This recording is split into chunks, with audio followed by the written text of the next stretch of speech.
All right, guys. Welcome to the podcast. I know we were a little late. Spectrum cable, internet. What can you say? We were having issues with the internet for a little bit, so we had to make sure we had that taken care of before we can come on, and now we are on.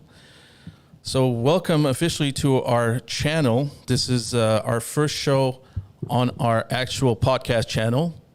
As you know, last time we were on my other DJ channel because YouTube had not verified us yet. So thankfully, we now have our own Bros and Brews podcast channel.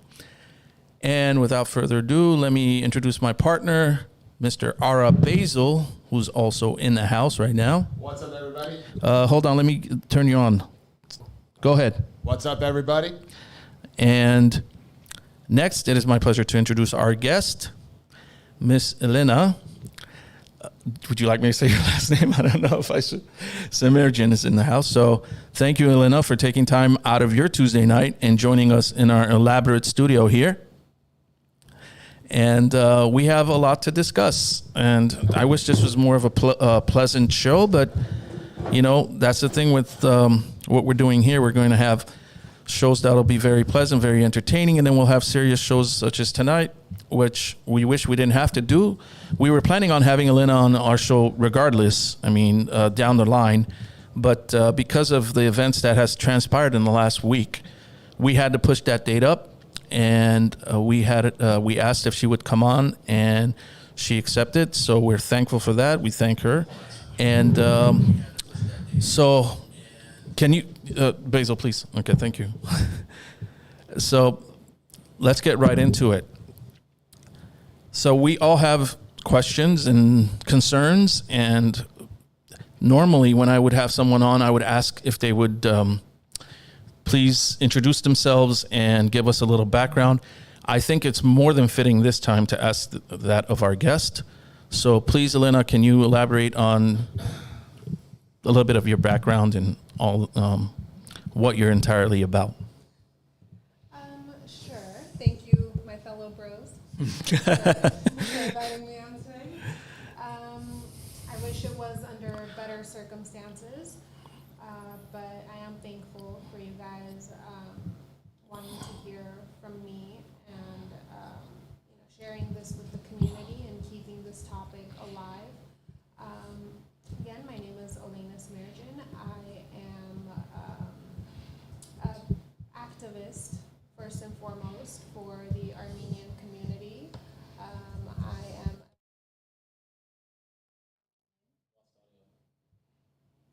am... No, you didn't. Go ahead, Elena, sorry. Go ahead. In terms of my career, I was a field representative for the California State Legislature for Assemblyman Mike Gatto, who authored AGR 32, the bill for California to recognize Oaxac's independence. Sure. I've been a campaign manager for several high-ranking political figures in our community. I served 5 years as Glendale City Commissioner on the status of women. Also, I'm currently an ambassador for NASA's Jet Propulsion Laboratory, and I was a White House intern for spring 2020. I'm sure you have stories from there, but that's maybe for another day. I would love to hear those stories. Okay, thank you for that. And since we are all affected by what happened in the last week or so, and we are all have all types of emotions, anywhere from anger. Well, with me, mostly anger. I don't know about you guys. With me, it's mostly anger and frustration. And there, of course, we also have a lot of sorrow to deal with. And this type of tragedy, it just keeps repeating itself. And we have to ask ourselves, as Armenians, what is it that we are maybe doing wrong? Or what is it that, actually the better question would be, what aren't we doing right? Okay. Now, I have our guests here tonight, and I also have my my fellow bro. And I would love to pick you guys' brains to see. I have something I think might work as a little bit of a resolution, but I want to see what you guys think as far as what it is that our people or our nation or our government, to be more specific and precise, is doing wrong. That's a very complex question, and of course the answer is also very complex, and I don't venture to say that I know all of the answers, obviously. Of course.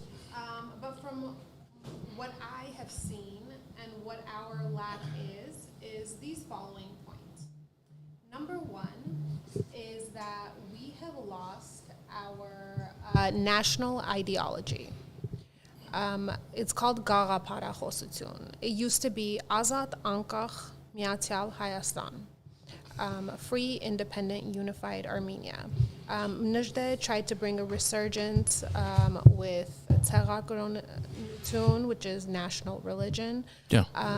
We used to, have Christianity as our foundation of morality, for fairness, justice, humanitarianism, and although we are still the first Christian nation and practicing Orthodox, I have noticed that we have lost our religion and we have substituted it with money worship. Mm-hmm. I agree 100%, by the way. Yeah.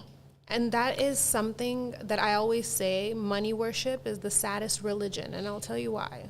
Because those who worship money are easily bought and sold. Absolutely. Because that's what they worship, the dollar. And this is why we are so easy to sell our land or to do business with the enemy. You hear, bordurnere batek business anek. For them, the ultimate reward is not honor or unity or land or freedom. To these people, the most important thing in life is money. And that is what happens whenever you keep a nation poor for long enough. And that is certainly one thing of many that in the last 30 years we did very wrong. Is the former government is that they kept the people poor and hungry, and these people turned from people who believed in fairness and justice to people who only now believe in money. That's actually one of my resolutions as far as what may help liven this situation is take a little bit of the pressure off, or has to do with money. We have a lot of very, very wealthy Armenians all over the world. The reason that Azerbaijan, Turkey, and all these other nations have our country's attention is because they pay our lobbyists a lot of money. Now, why can't our rich, wealthy, so-called patriotic Armenians, why can't we buy the lobby? I know it's not maybe the best in ethics as far as doing things ethically, but it's not illegal. It's not illegal, and every one of them does it. Well, Harry, hold on one second. I know for a fact Aram and Rafi Hampadian and the ANC work diligently to pursue our interests. I'm not talking about organizations. But they're a lobby group. No, that's one organization, but the problem is that the ANCA and also the Armenian Assembly of America, those are our two lobby groups. Yes. They are very underfunded. And actually, it's a Herculean effort for what they're doing to fight against the oil money and the weapons money and trade money and the population of Turkey and Azerbaijan combined. Absolutely. And what we can do and what is absolutely necessary is for Armenians to have their own think tank. And to There we go. with You're going exactly where I wanted to go. Okay, go ahead. with professionals, the Armenian professionals from Ivy League schools who have experience in government, are respected in Washington, D.C., to do research, to put together an agenda, an ideology, because that's what think tanks do. They have a cohesive ideology and publish research papers and get in touch with different news organizations to publish articles and basically persuade media, government policymakers to adopt their point of view. And right now, we are very much, as we are on the battlefield, outmanned and outgunned in the information war as well. And while the ANCA does an amazing job for the little support and monetary help that they have, we definitely need to become more advanced, have PR firms work for us, to have think tanks work for us. And that is something that we're not doing, but certainly are doing an amazing job countering that, because we actually have history ground. That's where I was going with it. I think that we are not well organized as a people, as the higher socialites, I should say, or people that have influence in our community. Everyone wants to do something. They all talk about doing something, but I never see any type of unification come. And sure, we have the ANCA, we have the AA, Armenian Assembly, but at the same time, we have other people that are in positions to do more than they normally do, or they do it all. They think by giving a check for $50,000 to this organization or that organization, it's done. That's not how it works compared to what's going into the lobbyists of all those other countries. So a think tank is exactly what is needed. Get the most brilliant Armenian minds together, put them in a room. Let's all, feed off of each other and come up with a solution, because at the rate we're going, we don't have that much time. And what happens is that our talent gets poached other organizations. And if you see, Armenia has an anomalous amount of inventors, and pretty much almost every modern comfort that's ever been invented has been invented by an Armenian. But a pattern that you see there, it's never invented for Armenia. It's always invented for another country. And that is because we do not use our talent. It's basically fruit that is left on the vine, and other people come and pick it. Yeah. And then we say, at the end of the day, the MiG military aircraft that was built for Russia was built by an Armenian, but Armenia does not make jets. The automatic transmission was made by an Armenian, but Armenia doesn't make cars. The color television was made by an Armenian, but Armenia doesn't make TVs. So at the end of the day, we, for pride's sake, and for name only, but Armenia itself has absolutely zero benefit from its own children's talent. Absolutely. And as far as our government goes, Basil, you were saying something the other day when we weren't on the show, we were in the office. I don't know if you remember this. This is about a week. Probably not, Harry. I can't remember what I had for breakfast yesterday. This was actually as soon as it happened. Mm-hmm. Okay. We were having an off the cuff discussion about it, and I remember you telling me that I don't know why we can't infiltrate that government and send people from here, but I think we do have people there.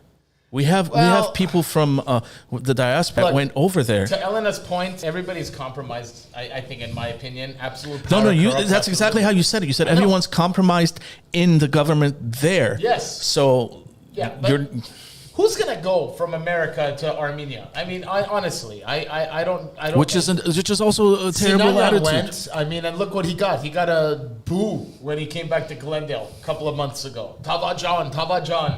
Who needs the headache, bro? Cussing out Turks online, but now he's the Turk getting cussed out. See, that's the thing, Basil. He went over there, and he was, for lack of a better word, Sorry, my mom's calling. He was, yeah, go ahead. He was, I guess, turned, or he because he is under the same regime or the government, he needs to definitely follow, follow their lead. And that's the reason why he's being the way he is. He wasn't like that when he went there. All right, well, let's start from the beginning, okay? I want to ask a question. Okay. As everybody in this studio right now, I'm probably the third least educated on the. I want to ask Elena what our fans also want to hear. What is going on in Armenia right now? As far as we know. As far as we know. We're not there. Well, I don't purport to know going on somewhere that I'm not. Right. But after the revolution, Nikol Pashinyan has had an agenda that actually he's been pushing since forever. He actually got kicked out of universal anti-Armenian and anti-Artsakh rhetoric. Sorry. Things that he was saying against Vazgen Sargsyan, against us liberating our land. So this has been something that he has believed in for a very long time. He's always been an anti-Artsakh, anti-liberation movement figurehead. Right. Okay. And that's what Levon Terpetrosyan and his group were saying, that we should not be claiming these lands that Joseph Stalin gave to Azerbaijan. Joseph Stalin apparently is the end-all and be-all. But I would tell Nikol Agans and Levon Agans that history does not begin in the Soviet Union. It does not begin in 1918. And Armenia is not the heir to Soviet Armenia. Armenia is heir to the First Republic of Armenia and the Kingdom of Armenia. So just because you were born in the Soviet Union and you've never seen anything else, that doesn't mean that that's when history begins. And Joseph Stalin was not an Armenian. Armenia existed before Joseph Stalin came with his Bolshevik army and took Armenia after the Battle of Sardarabad, when we were badly weakened. Right. And decided to give Artsakh to the newly formed nation of Azerbaijan. Right. Sorry, I Okay. don't recognize them as a nation, so I forget sometimes. Yeah. So, which was basically an area of land that used to belong partly to the Georgians, the Armenians, the Caucasian Albanians, and the Persians, which the League of Nations actually rejected. And there's an official document. Whenever Azerbaijan wanted to become an official member state of the League of Nations, it was rejected. And inside the legal document says that we are rejecting Azerbaijan because it has no historical basis for existence. A letter to saying that they are against this artificial manufactured state that is built on, by the invasion and occupation of other people's lands, with the name of Atrepotin, which was a region of Persia, which actually still exists today in northern Europe, which never extended north of the Oryx River. Yeah. Guys, I'm getting a lot of messages on my phone, and I can see you guys typing here as well. Seems like we're having a little bit of an issue with buffering. If you give us a couple minutes, we'll be right back, and we'll fix this issue. We'll be right back.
All right, everyone, we're back. See if please let us know if we're having issues again, because on our end it's tough to tell. Thank you. So continuing our conversation. Let's see. Connection is. Anyway, continuing our conversation, we were talking about. Elena was saying about how the Stalin back in the day gave those lands, quote unquote, gave those lands.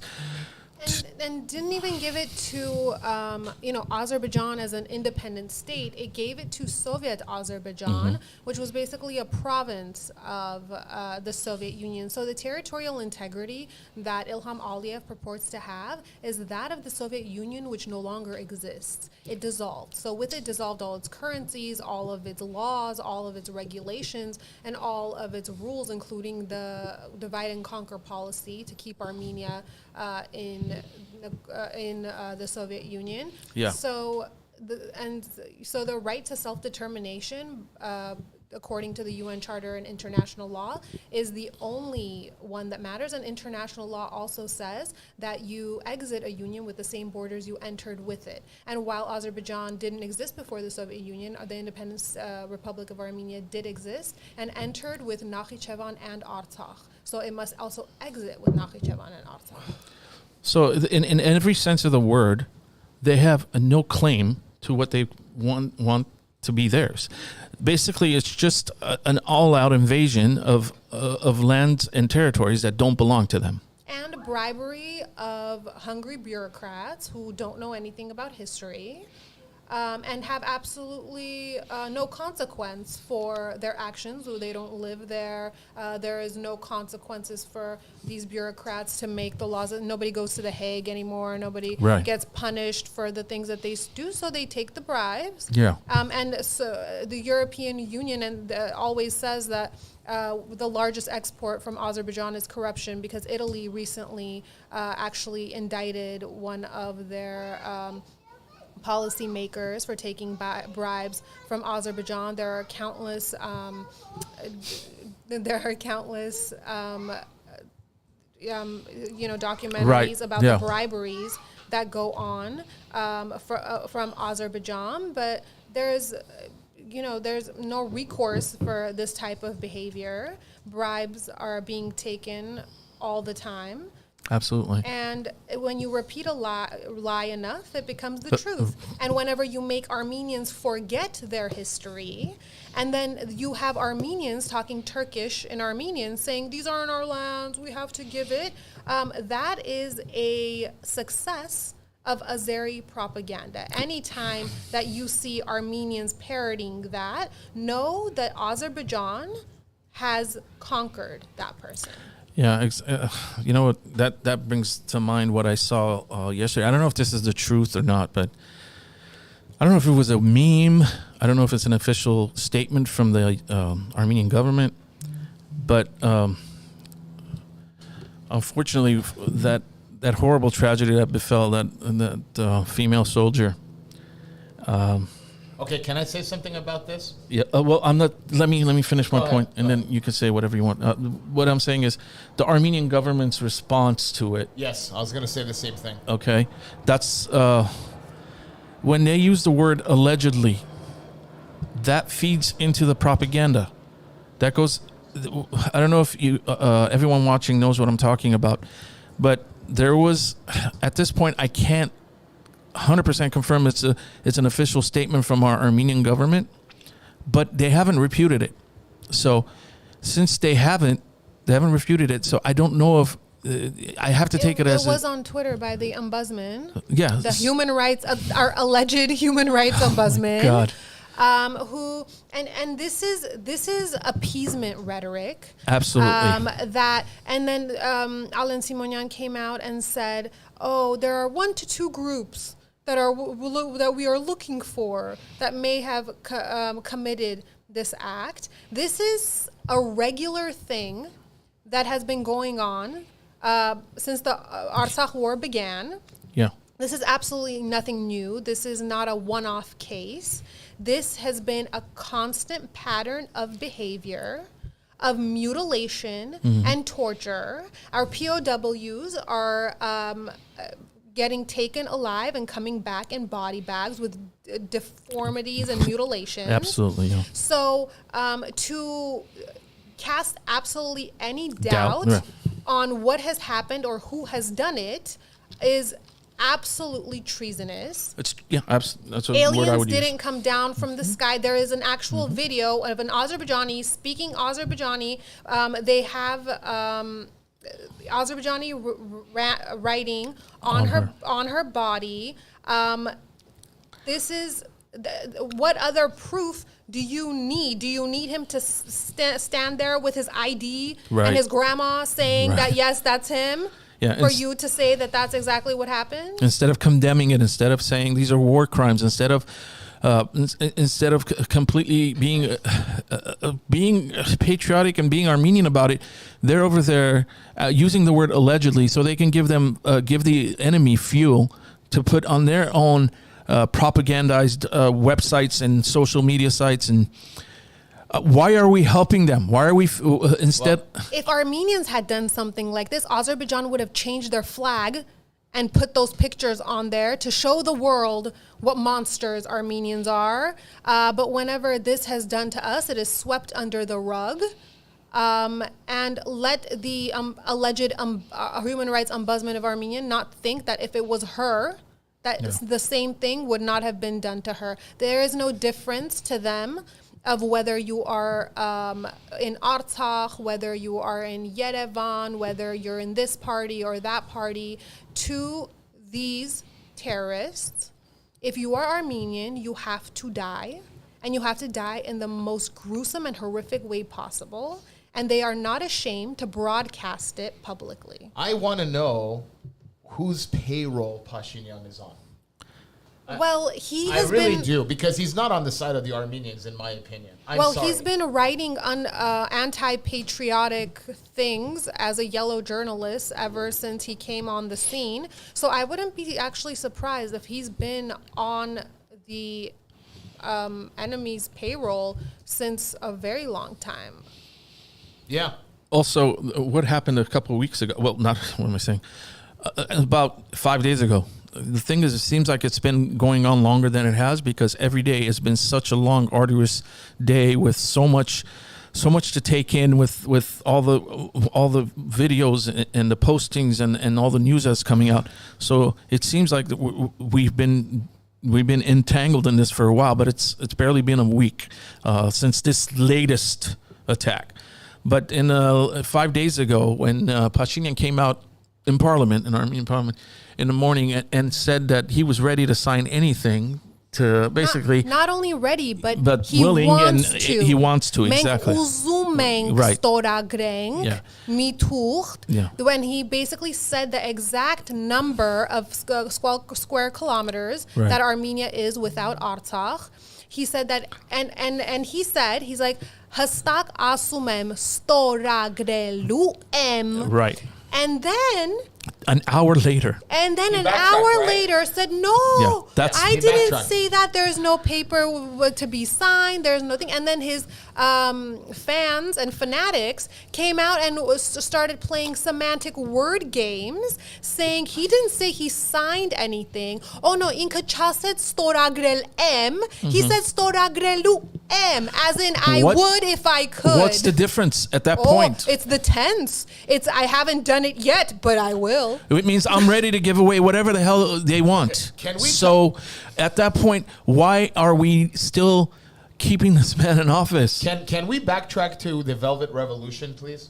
Oh, we're going back there now. Okay, I want to go to the beginning, because this is where I think Armenia started their downfall. Forget the corruption. We all know oligarchs are corrupt. This is no news, okay? The country, I think, in my opinion, was better off with the oligarchs. Yes, they were doing backdoor deals with other foreign leaders. They were laundering money or selling arms or what have you. But the country was still doing okay as far as our land was secure. There was a mutual agreement because business was being conducted. I want to know how, in the history of modern civilization, has there been a revolution without one drop of blood spilt, and this man walked into parliament and kicked out the old guard? That's what I want to know, and nobody can explain it to me. You know, you have a very good point, because I don't know how that happened either. I'll tell you, it was real because the people had truly had enough. Yeah. Mm-hmm. I personally had issues with the old government because they took my home, my property under eminent domain and built private condominium buildings, and I had to sue them in international courts. And there was this type of behavior where they could have still done all the things that they did, but been humanitarian to their people, and this wouldn't have happened. Yeah. And you know what's another thing that they did? When the Soviet Union ended, Azerbaijanis could barely read and write. Armenians were at the top of their game. They were the most intelligent, most resourceful, and that's why we won the war, because we were even though we were outmanned and outgunned, and also the Soviet Union was on Azerbaijan's side until we started winning. Yes. So we had human capital that we could have utilized. But what they did is they kept the people so stupid, and the people that were smart had to leave the country. The Catholic Church mentality, the strategy. They thought that if they kept the people dumb, that they could control them. But what happened is that they became so dumb that they picked a leader even dumber than them. So, who does Pashinyan work for? That's what I want to know. Because there's reports and rumors. He's a puppet of Soros. He's on the Well, these are conspiracy theories. Well, these aren't conspiracies. Here's the thing, though. I don't think they're conspiracy theories because this guy's following an agenda that every liberal progressive Okay, in we're all America. talking. We're talking over each other. Guys. Everyone on his team has worked for Open Society, I'll be right Helsinki Group, all of those groups. Yes. And literally everybody on the team has been an NGO, liberal NGO player for many years now. So it's not really a theory. Exactly. It's a fact. No. I understand it, but Talking I mean, about Pashinyan's getting me irked. I got to have my vape with me. oh, jeez, there's vaping on the show. This guy is too much. You can't take a second without vaping. Nope, and I need another beer because it's Bros and Brews, baby. Yeah, we are Bros and Brews, so we need to have our brews ready to go at all time. She's drinking water, you guys. She didn't want to drink. So, anyway. Listen. This part of the program brought to you by Pacifico Beer. Edgar is saying there is no old guard, there is no new guard, they are the same family, which, I mean, he's pretty much correct. It is the same family. It's just the latest offshoot of that family is probably the worst one that's ever been in office, and is the most incompetent, and is the one that's dividing the country, dividing our people, at least with, like Basil was saying, under the old guard. We had our land. We had our land. This guy's giving away the land like it's a Sunday swap meet, man. And you guys, if you remember, the old guard was able to stop the April War in 4 days without any significant territorial losses. Yes. And that's a fact. And that's a fact. You can say that they were robbing the this and they were robbing the that, but at the end of the day, the only thing that matters is the result. The result is that they were able to stop the war in 4 days without significant territorial losses, and definitely nothing compared to what has been lost during Pashinyan's time. So we can't say, oh, there wasn't a war during their time, so we don't know how it would have been handled. There was, and we did say how it was handled. And whenever they're like, oh, Iran kerelen, Right. as someone who is against the old guard, I would say, if you're going to keep my land and keep my safety, yeah, man. Do what you got to do. Keep us safe. Right. I'm sorry, but that's the truth. Now, the war in 2020, Yeah. he didn't send anybody from the military. No, he just sent To fight. 18-year-old kids. He sent young kids who we From lost villages. a generation of Armenians, Armenian boys, went to die for nothing. And for a nation of barely 3 million people, whenever I say that this is a genocide, people are like, "Oh, you're overhyping it." For us, It is a genocide. For us, it is because 5,000 of our Y chromosome of the new generation being wiped out, and 15,000 plus more being severely handicapped. Yeah. for us, that is a genocide because we can't afford that. For 5,000 for us is 50,000 for Azerbaijan. The US. I mean, do the math. We have 330 million in the US. That would be 50,000 of our soldiers dying. You think the US will just sit back and just take 50,000 of their soldiers dying like that? Exactly. Look, man, if I can, I'd have 5, 10, 15 Armenian kids, okay? Increase our population. But we live in California, and I can't afford 2, let alone 50. You guys, but at the end of the day, this is predictable because you can't have someone who has no military experience whatsoever. You're preaching to the choir. Command the military. I might be good at a lot of things, but I can't do heart surgery, right? But so I can't do it. So you don't see me at Cedars-Sinai taking patients. But he is exactly that. He has absolutely no experience in doing the thing that he's doing, and that's why the results are the results. I might be able to, speak well or understand policy or politics, right. But if I go do heart surgery, you better believe people are going to die. So let me ask you guys this, okay? I'm going to bring this up because it's a hot topic in our community and in the world, actually. Our Speaker of the House, I'm not going to say her name, but she actually went to Armenia. Why? Now, I want to give some ideas here, and I have a theory, but I'll wait. So for do you. I. Okay, so let's for years, U.S. policy was we're not gonna recognize this disputed land. That's Right. why Karabakh. That was an issue with Armenia being a U.S. ally. Okay, we went with Russia, went with Iran. Iran, to their credit, they've been our strongest ally to date, even more so than Putin and Russia. I don't think that's disputable. Do you think Pashinyan now is cozying up to the Americans so the U.S. can get in here and do territory reforming?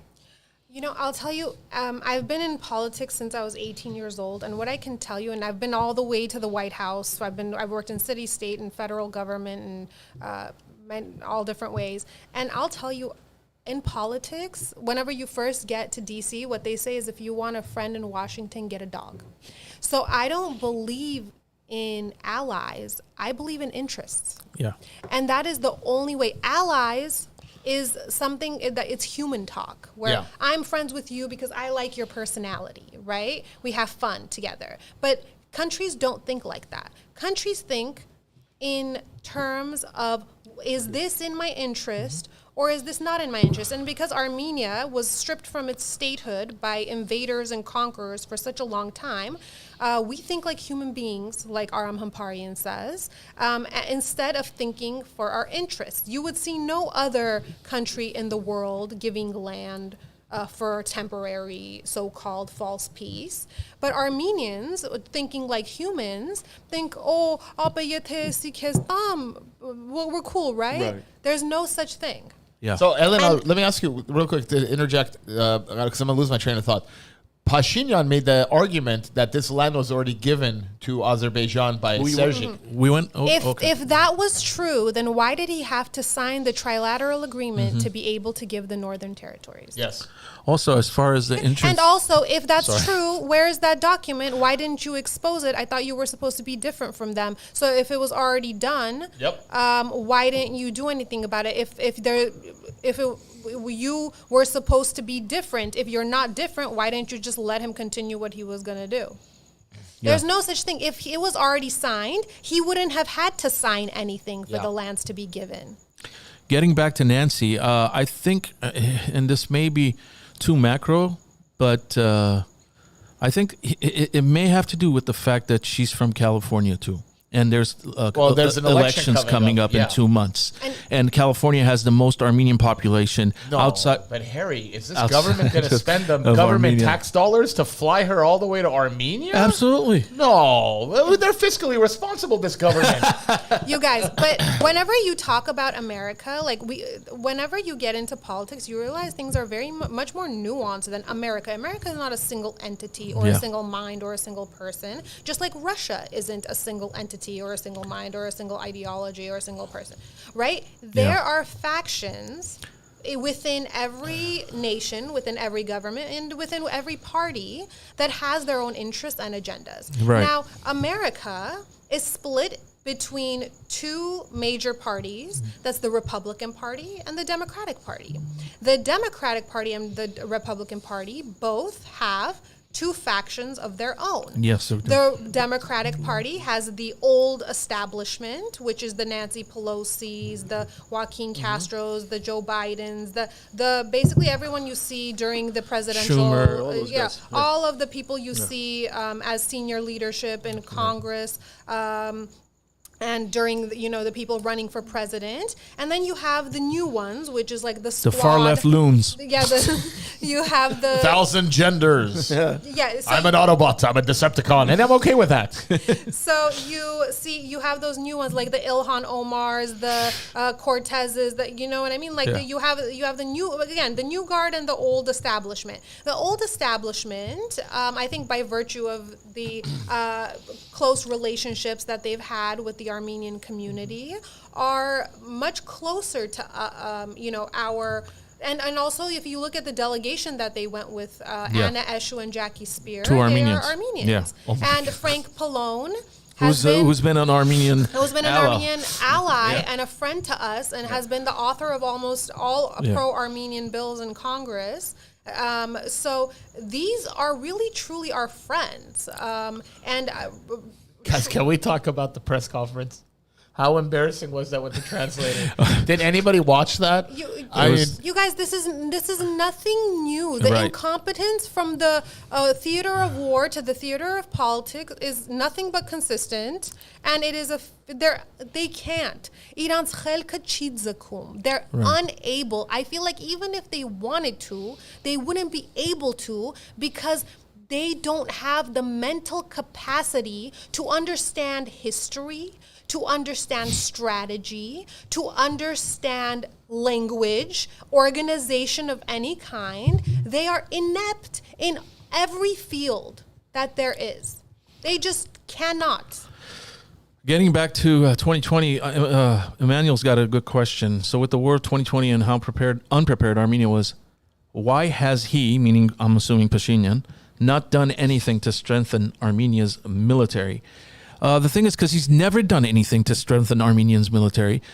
Since he's been in office, he's been receiving aid and charity donations. I think he installed gender-neutral bathrooms. Also, you guys, what is one of the asks, one of the public, not asks, but demands of Aliyev, the Armenian demilitarization? What did he do? He took Armenia's military out of Artsakh, did he not? So anything that Ilham Aliyev has said publicly, he has done. And one of those things is Armenia's demilitarization. So he dares not do anything because his boss man tells him don't do it, so he doesn't do it. That's why. Because there are Armenian weapons. We have drones. We have everything that we need. It's just whenever they're like, oh, Iran chen tohum. Whenever all of Aliyev Iran chi tohum asma, you must demilitarize. All right. And he does. And whenever they're like, oh, Iran chen tohum, you know what I say? If you are the leader of a country, if you are the top commander of a country, you have to be willing to die for what you believe in and for the interests of your country. If you are not willing, and they say with great power comes great responsibility. He wants the great power, but he doesn't want the great responsibility. He said, during his speech, whenever he said, he said, I don't care what happens to me, and then ran straight to the bunker. Yeah. I don't care what happens to me, but I'm going to go in the bathroom and make a video in about an hour. Wasn't he not on the crapper when he made that video? That's what it looked like. It wasn't me. Dude, that was like some bathroom tile behind him. I don't care what anyone says. Yeah, so I'm saying if there's anyone that is not letting your prime minister do something, then he should step down and let that person be president. Absolutely. Because if that person's calling the shot, then what is he even there for? Okay, so I've been seeing. And Tigran, whenever Tigran wanted to create an empire, he didn't ask the Parthians if he could do it. You don't ask for stuff. You do it and then you ask for forgiveness. So what's the end game here? I mean, because I've seen a lot of protests recently. Armenians storming parliament. What are we doing? Armenians Armenians have not stormed parliament. They were outside And the gates. Hold on. That's a problem. I think they should be storming the parliament. What they're doing is they're outside the presidential palace and they're protesting like civilized people. I don't know why that's what they're doing. What I have an idea. Take the freaking Lebanese Armenians that wanted to hold on, I'm not done. That were storming the embassy, Azerbaijan embassy. Airlift all those fools, all those strong patriotic Armenian men that are in Lebanon and some women. Airlift them. Take them to the presidential palace and parliament and see what happens in about an hour. We need the Shachs and Aga Brigade. Bro, these guys are lions. Aruzin. It seems like the ones in Armenia have been tamed. They have been their whole lives. They've been under pressure. They're They've been gun shy. under Well, thumb. they're gun shy. Well, they lived I get under. it. They I get it. lived for 30 years Yeah, in a I was just gonna false say that. European fantasy of peace. I get it. They didn't have. If you really think about it, those 30 years that they kept us safe and dumb, we truly we forgot where we were. Right. We thought for a moment in time that the wars were behind us, that we are living in a Europe, Western Americanized world, and that the dark ages that befell our ancestors would never visit us again. And now we are being hardened. That is such a simplistic view of our people if they had that view, because we have from the beginning of history had to go through struggles just to maintain our nationality, our ethnicity. But they don't know that history. That's a real problem. They don't know it. And if they do know it, they don't relate to the pain and the suffering. The diaspora almost has more An exclusivity, vivid yes. idea of that, because a lot of the diaspora is the grandchildren of the people who escaped and were By orphans. definition. Yeah. Yes. During it was the Western Armenians that had the genocide. The Yeah. Eastern Armenians didn't go through that. Right. So they don't remember that, but the Artsaksis do. Right. The Artsaksis, and that's why they had this warrior spirit within them. Right. That we always, say that they are so strong and deep, because it is when your Armenianness is attacked that you become more Armenian. And right now is truly dark ages for our nation. But if there was any silver lining, is that there is a revival of Armenian thought. If the war didn't happen, would we be here right now talking about what it means to be Armenian? No, we wouldn't. No, but I mean, we're still going to have you on as a guest, so we probably would be, but not tonight. That's what I'm saying. I probably wouldn't. Well, I've actually always been super Armenian and so doing yeah, all so the we would things. be talking But about it. I mean, us specifically would be talking about it, but in the majority of Armenians would not be. They would just. But the reason that I'm the way that I am is because my father passed away in the first Artsakh War. Yes. Yeah. And whenever I came here as a child and I told the other kids in my school, whenever they say, "Why don't you have a dad?" I would say, "Oh, he passed away in the war." They would say, "What war?" Right. There was a war. They don't know about it. No. Oh, jeez. So but let's go back to Pelosi. Let's go back to Pelosi. So it is not in, again, like I said, there are no allies, there are only interests. Yes. It is not that the Khomeini loves Armenia and would cry to himself to sleep every night if we disappeared. It is because Khomeini's still alive? Khomeini or whatever, however you pronounce his name. Whatever. It's not. They're all the same almost. They all are like one pronunciation, different pronunciation. It's not for our beautiful Armenian eyes that they don't want us to be wiped off from the face of the earth. It is because it is not in their interest for that corridor, which they call the Gates of Turan, to be built. Exactly. And it is also not in the interest of Armenia, because if that corridor is built, what happens?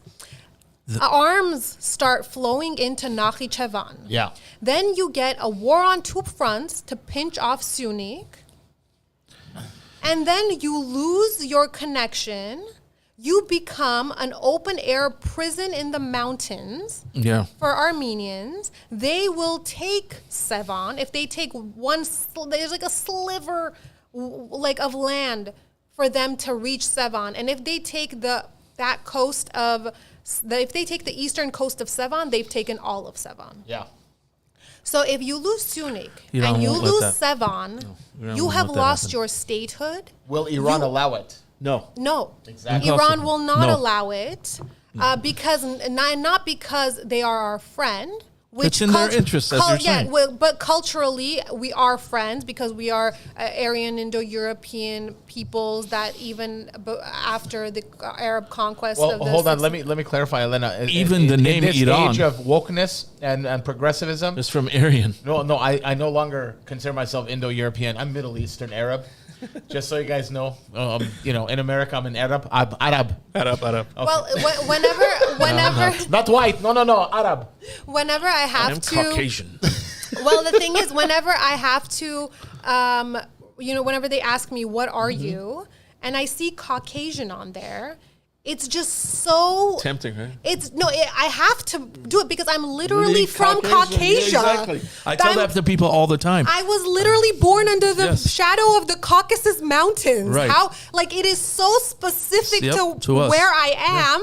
I have to, but the problem is that whenever it's beneficial to be Caucasian, we're not. But whenever it's not beneficial, we are. Right. It's. I don't think it matters anymore. If Pocahontas can say she's Native American, all bets are off.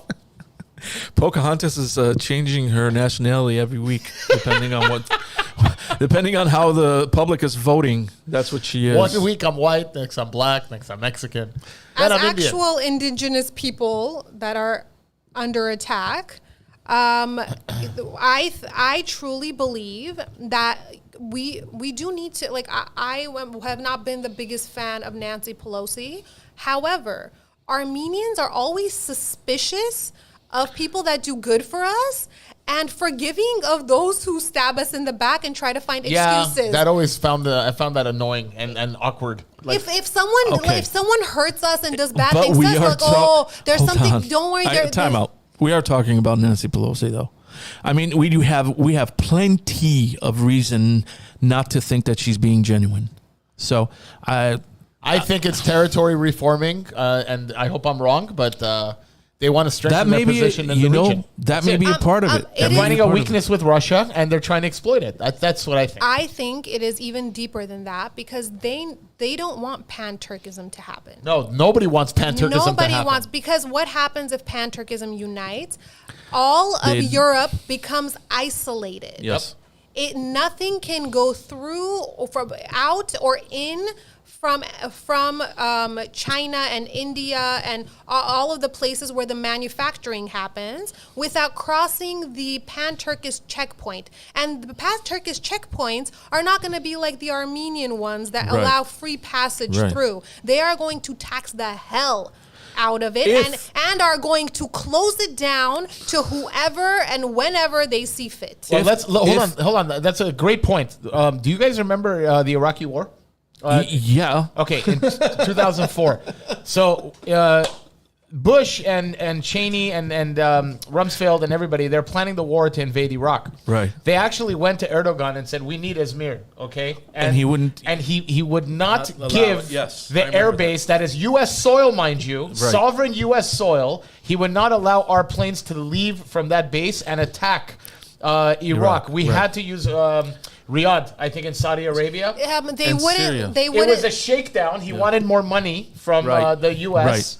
And they wouldn't let them use the Irlik base, which is actually Armenian Incirlik, land. yeah, that's what it was. Yeah, they wouldn't use that. They wouldn't let them use that one to attack ISIS because they were funding ISIS. Yes. So America has a lot of experience in dealing with them, and they know that Armenians are much better and easier to either deal with / manipulate / pacify, whatever, that they would rather deal with the Armenians through that passageway than to deal with the pan-Turkic organization of Turkic states. So do we want that, guys? Well, that's a do we slither want of hope. American bases in Armenia? Listen, that's a slither of hope. If in my estimation, if that's actually the case, then If I would want an American base in Armenia, if it was the Irlik base, if Western Armenia was transferred over to Armenia And that base stayed exactly where it was. And there was a United States of Greater Armenia, which is what I want to see in the future. And whoever comes on that, I say once upon a time, we were divided between 3 empires, the Ottoman Empire, the Russian Empire, and the Persian Empire. Yeah. Nobody could have imagined that we would have had our own state. But True. there were people who believed, and there were people who did. And it was Alexander the Great that said, there is nothing impossible to those who will try. You know who I That blame would- for all this? You know who I really blame for all this? Our ancestors. Now, hold on. Hear me out here. 2,000 years ago, your neighbors are talking about this guy named Muhammad. Okay. Everybody's worshiping this guy. He's a rock star. And it's like, hey, Armenia, who are you going to cheer for? We're going to cheer for this guy, Jesus Christ. We're the only one in the region. Everybody's Muslim. Yeah, because Well, they I'm glad said, about that. you know why? Because they're like, there's no drinking, there's no partying, and we're like, we're out. We do love to That's party. exactly what we did. You lost me at no fun. No, exactly. You lost me at no party. Man, you threw me completely off my train of thought. I'm sorry. I do that a lot. I've been But, doing that to my um, teachers And for since that reason, kindergarten. I'm out. I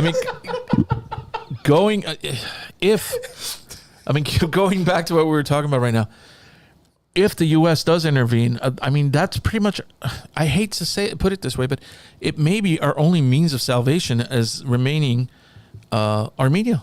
You guys, Putin, I used to be pro-Russia. I was wrong. See, it didn't kill me to admit it. Now admit that you were wrong for putting Pashinyan into power. Okay? They're diehard, hardcore believers, and they don't. That's a trait of almost all Armenians. It's a cult Yeah. of personality at Yeah. this Yeah. point where they will commit Stubbornness. suicide Yeah. to not say that they were wrong. The highest form of intelligence is being able to change your mind when presented with new information. Yes. It's called evolution and adaptation. Those who are unable in nature to adapt to changing circumstances go extinct.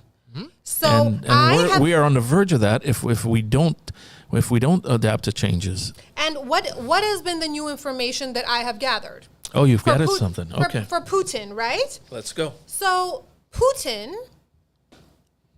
is a Bolshevik who has dreams of recreating the Soviet Union in his own image. He wants to get the band back together. Yeah. So if you see, he's been very cozy with the Turkic population and as in his own country, and as well as Turkey and Azerbaijan. They've been selling weapons to Azerbaijan for a very long time, even before Nikol Pashinyan. So they can't say, oh, Nikol hurt his feelies, so he is now selling it to... No, even when we were his so-called ally and his people were in power, he was still arming both sides. And people would say, oh, it's just business. He's selling it to them at market price, and he's selling it to us for under market price. What if I told you a smerch at market price is just as effective as one at not at market price? So whenever I go to those kids in Yerablur, what am I gonna tell the mom? I understand that your son is dead, but that weapon was at market price. I'm sure everything will be better. But Yeah, I'm sure that's much better. And She'll that's feel a lot of relief. and that's why Putin didn't send his army to go help Armenia or Artsakh, because he doesn't want his soldier to get squished by his own weapons. Right. So I knew this from the beginning. Whenever they were arming Azerbaijan, I was like, he's never gonna send. It would be a political disaster for his own people. They would be like, you sold the weapons, and then you got our own people killed by our own weapons. He's never going to send it. He's never going to send his troops in to help us. To be the rule number 1 of gun running is never get shot with your own gun. Watch Lord of War. I have. Great movie. Very good movie. I've seen it. So, and then whenever they're like, oh, he's just doing business. No, there is no such thing as just doing business. Is Turkey just doing business selling weapons to Armenia? No, because that's a real ally. Yeah. Okay, they have picked sides, but Putin wanted to play both sides, and that's because even during the Artsakh war, whenever they asked him, who's right, they said they both Irank erkuse Iran's jishtunen. Yeah. Երկու հատ ճիշտ չի լինում, այդ երկրորդ ճիշտը սխալն է. Exactly. I would go, these are the points. Go ahead. He made very, he's very chummy with his Chechen, army factions, Khadarov, which are basically Turkified Russians. Yeah. His ambassador was shot in Turkey in broad daylight. He didn't do anything about it. Turkish-backed soldiers in Syria shot his parachuting soldier down. If you guys remember, everyone was making memes. Oh, Putin is gonna fry turkey for Thanksgiving. No, he didn't do anything. Didn't do shit. He didn't do anything. Nothing. The next day, he was buddy with Turkey's Erdogan. Yeah. Absolutely nothing, which is treasonous towards the Russian people. Zhirinovsky, which is one, he unfortunately passed away from COVID recently, but he was a very smart Russian statesman, and he has a interview where he's talking about. He says, "What does America do in Turkey? They make gum, they make clothes, they make Coca-Cola." These are the types of investments America makes in Turkey. What type of investments does Russia make in Turkey? They do metallurgy labs, chemical factories, hydroelectric plants, basically making them a superpower, giving them things that they could have never even dreamed about. A significant investment strengthening their power and economy on the world stage.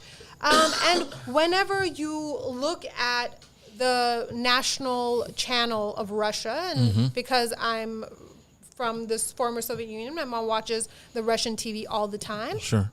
Everyone on that main government-run channel is all Turk and Tatar. Jeez.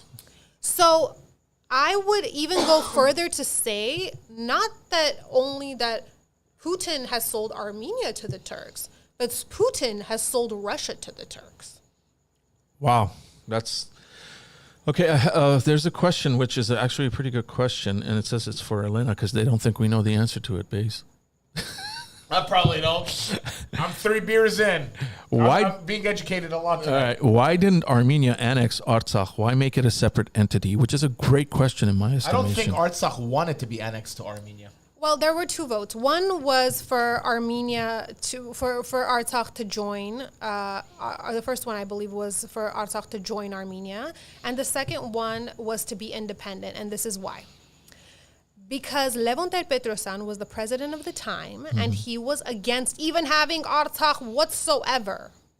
So Artsakh saw this and said, "We don't want to be under a president that is going to sell us off." So basically it was a lack of trust in Armenian leadership, and after what Nikol Pashinyan has done, I would say that they were right to not trust. Yeah. And at the end of the day, if Artsakh was independent and Artsakh is not Armenia, then what right does the Prime Minister of Armenia have to sign it away in the first place? Agreed. Blew your mind right there, right? I mean, that's You like that answer, Fish? It's actually common sense. So that is an illegal signature, yes, and it should be null and void because he is not the Ter and Tirakal of Artsakh. Those people voted for self-determination, and he was not the owner. If he had the right to sign it, that means that Armenia, the moment that they signed that, recognized that Artsakh is Armenia. So where does Armenia go from here? Are we better off with Pashinyan? Are we better off with the oligarchs? Is there a third option here? I believe there is a third option, and I'll tell you what it is. I would love to hear this. The dream team of Armenia, everyone knows, was Karen Demircan and Vazgen Sargsyan. I didn't know that. You didn't know that? No, I didn't know that. I swear I didn't know that. Okay, See, I'm learning stuff already. Yeah, see, Basil is learning tonight. So these two were the perfect balance of statesmanship that Armenia needed on the world stage. And what was their dynamic? You had Karen Demircan, who was the political diplomatic statesman who dealt with the domestic welfare issues. And you had Vazgen Sargsyan, who dealt with the military. It was a good cop, bad cop dynamic. And they were an amazing team together. I believe that Armenia needs a new constitution where the president handles domestic welfare issues And the prime minister. and also is the figure head diplomat that goes and negotiates and basically tells our history and basically is our main head lobbyist. And then I believe, and that should be democratically voted by the people. I believe that the commander of the military should be voted on by the people who serve in the military. Okay, that's not even done here though. But I mean, I know, but Armenia needs it. But Armenia is not America. I get it. At the end of the day, whenever you are a soldier, because we can Armenia can't a tiny warring nation surrounded by enemies cannot afford to have a layman politician as the commander of the army. Yeah. Wasn't he a journalist? Not even a good one at that. He's not even good at the thing that he's good You got at. a journalist running Armenia. You got a failed substitute art teacher running Canada. What the hell's going on in this world, man? Hey man, I wish we had You have a demented idiot career politician running the greatest country in the world to I the wish we ground. had a reality but TV star running here our country again. But America and Canada can afford these types of things. No, they can't. Armenia Have you seen what's happening, Elena? Yes, I know, but if by playing these games, America is gonna get weak in 10 years, or for Armenia, it's gonna be 10 days. That's actually true. So because I truly believe that whenever you are a soldier and you pick who your Hıramanatar is, who your commander is, you're not thinking about politics and who's gonna pay who off and gonna give who a job and whatever. You're thinking about who is going to keep me alive. Interesting idea. And at the end of the day, someone who has served the military and is amongst those people should be, that group should vote for who their leader is, because they're the people who are going to pay the price for the mistakes that person makes. And guess what? If you want to be able to vote on who is going to be the head of the military, then join the military. Yeah, I've always been a believer of that. I think a prerequisite to being a president is actually serving in the military, because as Commander-in-Chief of the United States Armed Forces, you know what it feels like to go into battle. You're not a politician, you've never been there, and yet you send all these young kids to die for a political agenda, and most of the time the agenda's wrong. So I do believe that you should actually have served in the military if you are going to be commander-in-chief. That should be a prerequisite to be a president of the United States, and in Armenia as well. I agree with that. And a regular civilian who's never seen a front line doesn't know who's going to be good for the military. Only the military knows who among them is the strongest and the smartest and the one that is going to build the most morale for them. And to say that they shouldn't vote on their own leader is to say that you don't trust your own military. Those guys know exactly who is the person that has their back, who's going to keep them alive. And I trust them to vote on who it's going to be. And guess what? That's exactly what happened with Vazgen Sargsyan. The military themselves chose him as their head, because back then we were just a new state, and he was a scout leader back in the Soviet Union, and he naturally emerged and was accepted by the army as their leader. And that's exactly what we need, that type of dynamic where the president who represents the country on the world stage and deals with domestic issues is voted democratically on by the people. And the military head is voted on by the military, and those two work together in unison, because one man can't do it all. Yeah.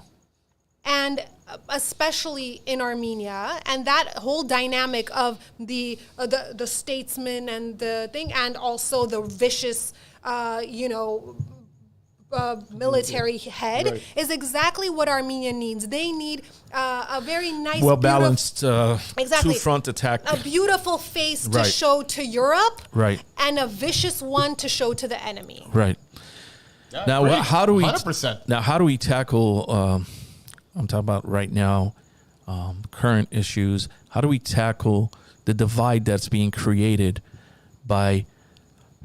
I don't want to insult followers of him, but people that are still completely, backing up, being 100% still with our leader, our quote unquote leader, and. Well, you can't, Harry. I mean, but that's a problem. You can't. There's a problem This is- of this is division. what I'll- this is There's what a I'll problem say. of division, and if we can't unite, we can't do anything, guys. Everybody can. I tweeted this out today, and this is the nicest thing I can possibly say about Nikol Pashinyan.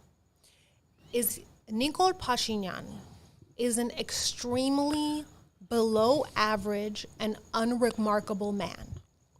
I have never heard one profound saying, thought, quote, idea, plan, or program come out of this man's mouth. And yet he was able to orchestrate a revolution to overthrow a government run by oligarchs with not one drop of blood spilled. I'm still going to harp on this. Because he yes, he had help from all of those Soros organizations. you. Yes, That's what I'm yes, trying to of course, get at. of course. But also, you don't just do that with only their help.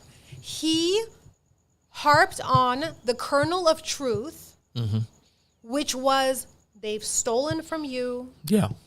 They He have pulled at their heartstrings. That's what he did. and their pocket strings. Yeah. Okay, because he and those weren't the best lie is a true one. Yeah. Okay, those were true. Those were all true things, but he said all the things that they did wrong, but he offered no concrete solutions. Right. He didn't do anything about that corruption except for legalize it. Today, it came out that he has passed out $100 million in bonuses to his team. Right. His higher ups, basically. How do we apply? So you can't buy me. It even makes me even angry thinking about it. So what he did is he legalized that corruption. If those are oligarchs were taking that money under the table and not showing it on the books, he calls it bonuses. And there we go. First of all, bonuses are not for government. They are for corporations that create profit. You get bonuses off of the profits that you create for your company. Yeah. Did these people win some kind of war or something? Did they gather some new land, maybe take some territories with some resources that they can divide up this money? You know what this $100 million extra is? That is the money that you sent. Mm-hmm. That is the money for drones. That is the money for weapons that he says that he doesn't have. That is if a country that doesn't have enough money for weapons, doesn't have $100 million extra to give to the police officers to protect his own ass, because his ass is very valuable, but that of our soldier can be sacrificed under an open sky, no problem. So let's talk about the money that goes to Armenia, because in 2020 we spent, donated a lot of money to Armenian Fund. A lot of people gave a lot of money. And a lot of people were pissed off that they didn't know where their money went. And this is a big problem. And those same people will turn around and tell you that Nikol Pashinyan is great. But guess what? That Armenia fund is owned by Himnadram, which is controlled by Nikol Pashinyan's administration. So how can the guy who took your money and flushed it down a black hole be a good guy? We need to tread lightly on this topic, because I don't want to offend the people. The people had good intentions. No, of course, we and did. I'm still I'm one of them. We're all one of them. Yeah, I'm still personally in debt because of all the money that I donated. Right. And guess what? I would do it again today if a war happened, because if even 1 penny out of $1 billion goes to the front line, it's worth it. But does it go to the front line? I don't know. No one I knows don't know. Nobody at this knows. point. Nobody knows because your leader, who was screaming, who was ripping his throat open from the dais to the protest streets, saying "Talanelen, pogere, banaka talanelen." You needed 2 things to win this war. You needed air protection and you needed drones. Okay, let's say the first 2 years you were sleeping on the job, playing celebrity on Facebook Live. You had no war experience. You weren't waiting for it. It caught you by surprise. Okay, 2 years after, still no drones, still an open sky. What is your excuse other than Corruption. you have promised to demilitarize and you are doing the enemy's bidding? If you are doing everything Ilham Aliyev is saying, why don't you resign and give him the seat? Yeah. And that's a mic drop. 100%.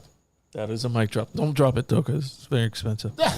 So The same thing whenever they're like, oh, Putin doesn't let us. Oh yeah, then that means it's our president. Then leave and say Putin papa du bana mer presidentnes, because as long as Putin is not our official president, you can't ask him for anything. Okay, so at the end of the day, you can't say that Nikol Pashinyan is not responsible for this or that, or they won't let him, or we can't, because guess what? If it was up to me, right. I would do everything that I could possibly do to the point of assassination, and I wouldn't even care. What I would do it, and then I would say, judge me.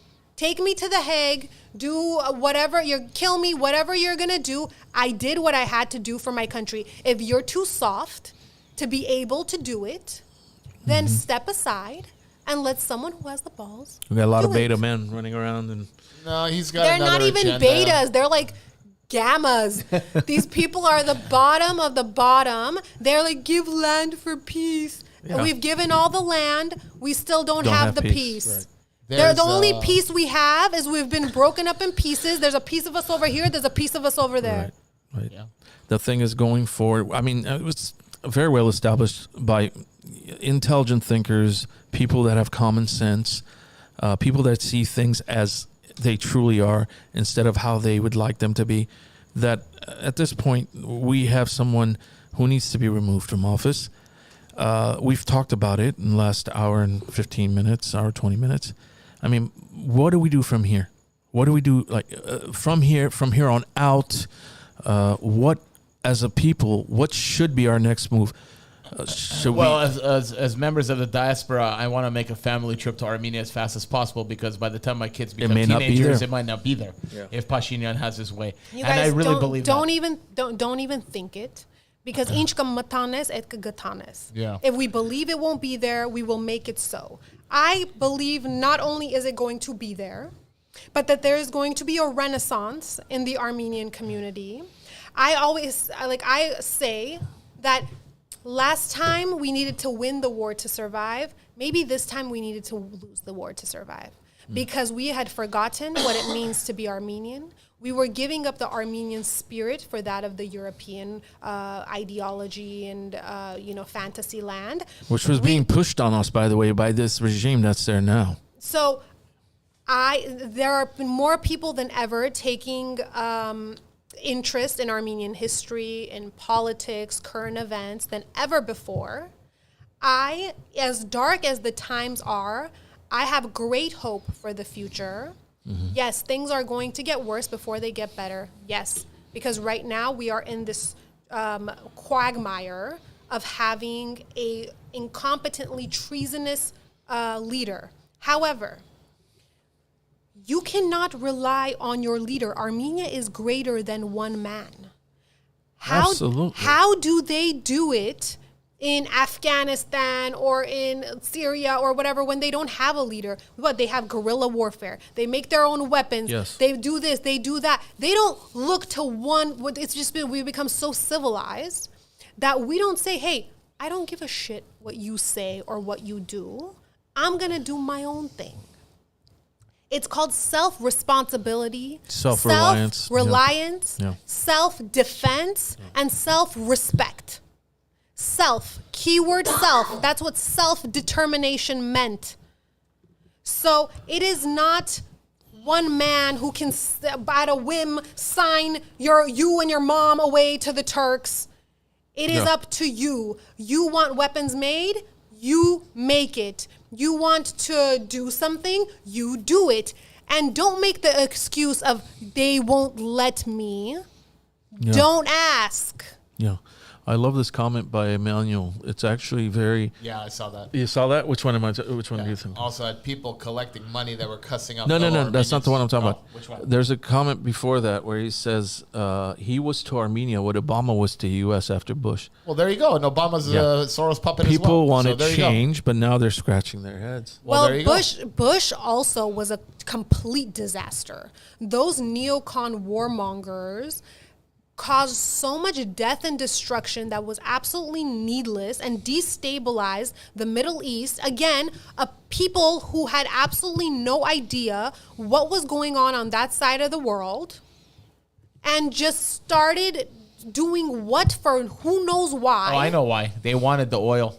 Yeah, They well- wanted the oil and the natural gas. They wanted to destabilize Lebanon. They wanted to destabilize Syria. They wanted to destabilize Iraq. Armenia. Do you know Iraq. why? Do you know why?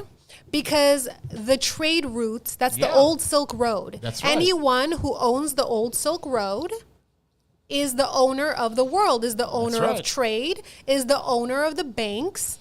So it all goes back to the banks. You know, on 9/11, okay, in 2001 on 9/11, I was watching the news, and then American news outlets were saying, Iraq, it's Saddam Hussein, and all this other. And I'm Do you like, remember how I was 11 years old, but I remember how they turned Saddam Hussein how they turned Osama bin Laden into Saddam Hussein. Yeah. And I was like, what? I was like, this is not the same person. Now, this is where it gets interesting. I changed the channel to BBC, okay? And BBC, to their credit, before they went full liberal, they actually said that the initial attackers were from Kabul. Yeah. Okay, they actually reported Kabul. Not a peep of Afghanistan on our American news outlets. Nobody. The agenda was in. The misinformation started from day one, okay? And we were going after Saddam Hussein. They needed Saddam gone. And you know who is the biggest anti-Armenian lobby think tanks in the world? I don't like it, but I know. It is Conservative the Republicans. conservative Yeah. Bush neocon Republicans. If you go on Twitter, Mike Doran Yeah. is he used to be one of the advisors for the Bush-Cheney administration. Basically, this neocon war hawk who has absolutely no clue Yeah. what is going on the other side of the world, but deems himself to be some kind of political genius, hates Armenia, loves Turkey and Azerbaijan. Yeah. And if you look at his team at the Hudson Institute, which is a think tank, which is more of an echo chamber for Turkish politics, who has basically a handler named Kan Kasavoglu, who is a Turkish military analyst, also known as spy, as their handler for giving them orders from Turkey. Yeah. So these Bush neocons who also infiltrated the Trump administration, who caused untold destruction of lives and treasure of America, they are the biggest enemy to Armenians that you can ever think about. So, and I've discovered this only recently. So that's why whenever we talk about no, I've known America, you can't talk about America as one entity. Right. If you have these neocons in power, then America is not on Armenia's side. Yep. But if you have the Democrats, We're not. I personally worked for the Trump administration. I'm not a fan of the establishment Democrats and their ideology, but I am a one-issue person, and that's Armenia. Mm-hmm. At the end of the day, For me, the most important thing in the world is the survival of Armenia and also the national security of the United States, because this is my country and I love my country. They're at odds, though. No, they're not at odds. They're not at odds because the Armenian spirit and the American spirit are the exact No, same. I'm saying who if you are propagating the Democrats as some sort of heroes for Armenians. No, you know what I would say. Yeah. The Republicans are good at domestic policy. That's my point. But Democrats are good at international policy. Depends on that's which why I will Republicans. vote Republican locally, Right. city and state level. But for Congress, Senate, and presidential, I will vote Democrat. Because I believe that in international law, Democrats are more towards the humanitarian American values, the true American values, because the neocons are not. Does that apply to Obama in Syria? Well, Or Clinton, you guys, Hillary, Or Clinton in or- Bosnia? No, or because Kerry in Or Syria. Somalia? you guys, Obama was a neocon. Do you see how close Of he is with course. the Bushes and They're all part of the same country club. So Obama was as much of a I get neocon it, Democrat but as your you other could get. choice is the far left wing of the Democratic Party. That's the other choice. No. There's no middle left. There is no middle left.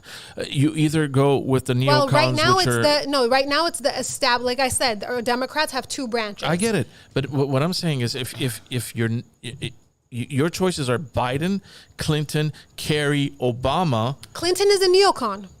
I know, that's my point. Or you go to Ilham Ohan, whatever. Ilhan Omar. Omar. No. Obviously not. Well, who's left in that's between those two? So Well, you have the establishment. who are the establishment? Well, Pelosi? I'm not doing Pelosi Schumer. That's what it is. That's what Okay. it is. Those are your friends right now. Well, honestly- politics isn't like. Do you think I love these people? That's not what Do I'm you saying. think that I dream about them and I think that they're amazing? No. No, I'd rather do. What did I say? There are no allies. There are get it. only interests. I get it. But there are. My interests right now There's- coincide with in international law coincide with establishment Democrats. There's a Rand Paul right there.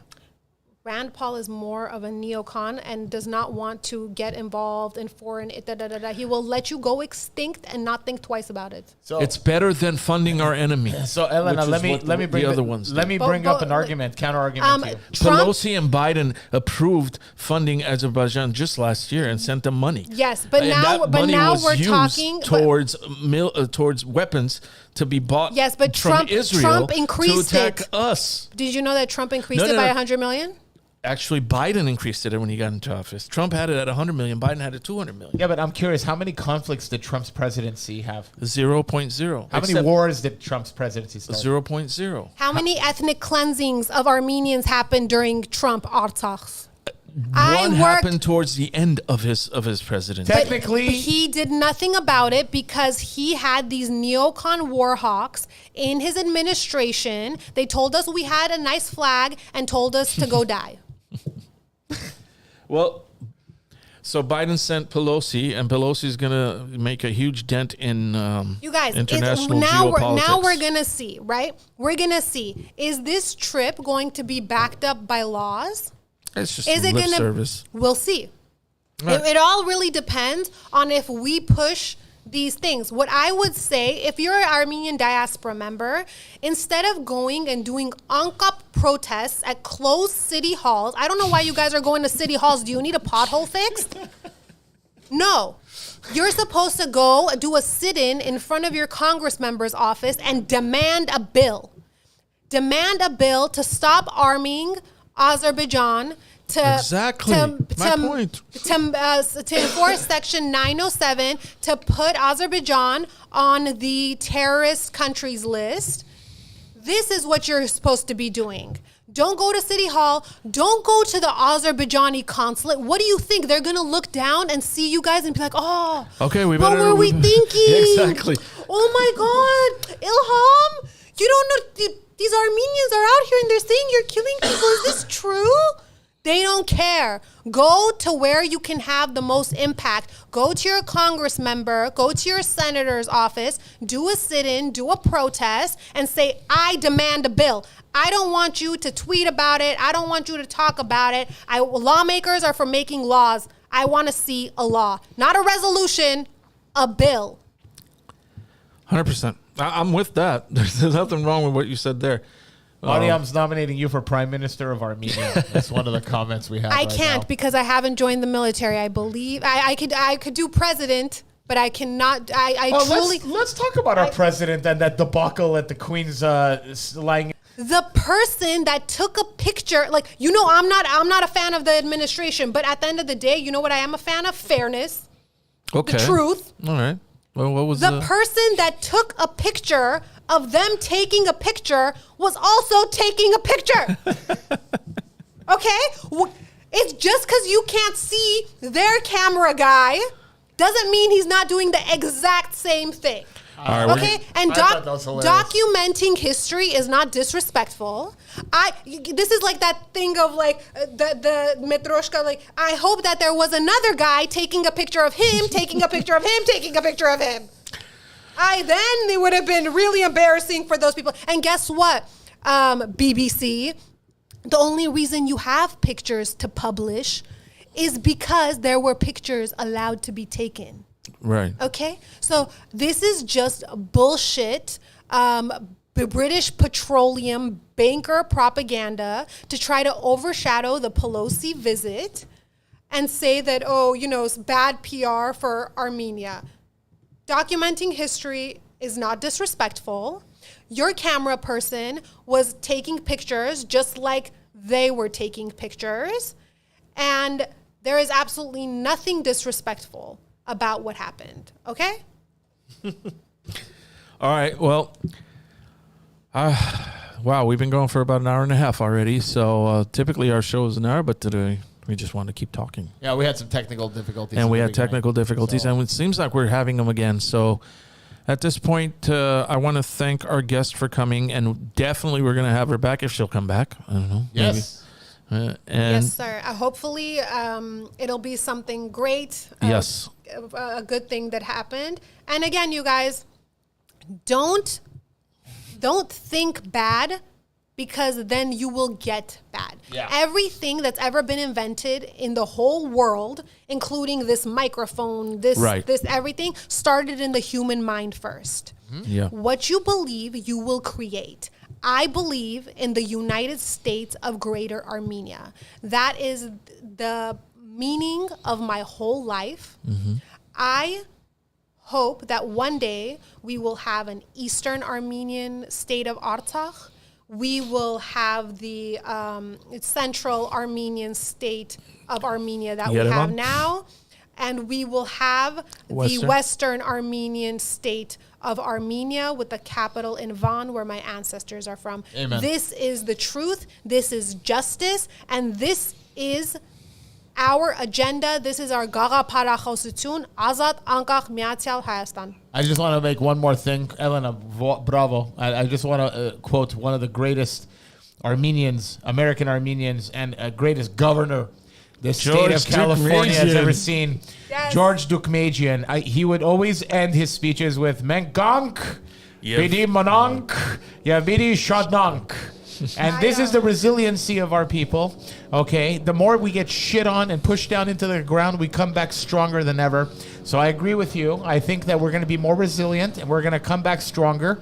And let's be honest, guys, they've been trying to kill us for 2,000 millennia, or for 2 millennia, 2,000 years. Mm-hmm. We're still here. And we're not going anywhere. And guess what? Most of the empires that were trying to get rid of us don't exist. True. But we do. We're still here. Yeah. We are the graveyard of empires. And let anyone who raises a hand upon us think about that.